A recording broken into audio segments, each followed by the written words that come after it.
ఎడారిలో సెలయేళ్ళు. ఫిబ్రవరి 20వ తేదీ కొరకు వ్రాయబడిన ఈ భాగాన్ని మీకు చదివి వినిపిస్తున్నది సహోదరుడు పాల్ సుందరం. మీకు అసాధ్యమైనది ఏదియునూ ఉండదు. మత్తయి శుభవార్త 17వ అధ్యాయము 21వ వచనం. దేవుని శక్తి మీద ఆధారపడడానికి ఇష్టపడే వాళ్ళకి ఆయన వాగ్దానాలను ఉన్నవి ఉన్నట్టుగా నమ్మి వాటిని తమ జీవితాల్లో నిజం చేసుకోవడం సాధ్యమే.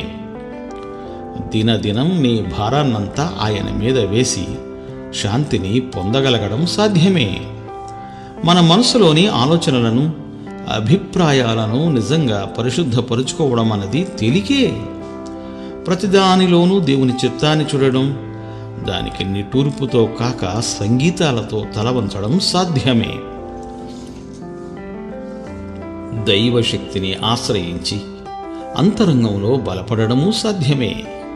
గతంలో మనకి బలహీనతలను కలిగించిన విషయాలను పరిశుద్ధతతో, తగ్గింపు స్వభావంతో ఉందామన్న మన పట్టుదలను ఉమ్మి చేసిన విషయాలను గుర్తించాలి.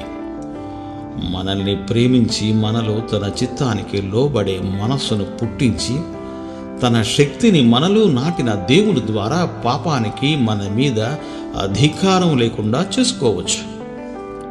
ఇవన్నీ దైవ సంబంధంగా జరగవలసినవి. ఎందుకంటే ఇవన్నీ దేవుని పనులు. వీటిని మనం నిజంగా అనుభవిస్తే ఆయన పాదాల దగ్గర మోకరించి ఇంకా ఇంకా ఇలాంటి విషయాల గురించి తృష్ణగొంటాము. ప్రతిదినం, ప్రతి గంట, ప్రతి క్షణం క్రీస్తులో పరిశుద్ధాత్మ శక్తి ద్వారా దేవునితో నడవడం కంటే తక్కువైన అనుభవాన్ని కోరుకోము. మనకిష్టం వచ్చినంతగా దేవుణ్ణి మనం వాడుకోవచ్చు. తన ఖజానా తాళం చెవుల్ని క్రీస్తు మన చేతిలో పెట్టాడు. మనకిష్టం వచ్చినంత తీసుకోమన్నాడు.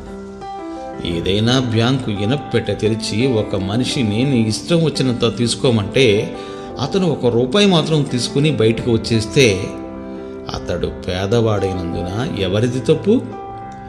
దేవుని ఉచిత వరాలు ఈనాటి క్రైస్తవుల దగ్గర అంత తక్కువగా ఉంటున్నాయంటే ఎవరిది ఆ తప్పు? దేవుడు మిమ్ము దీవించుగాక. ఆమేన్.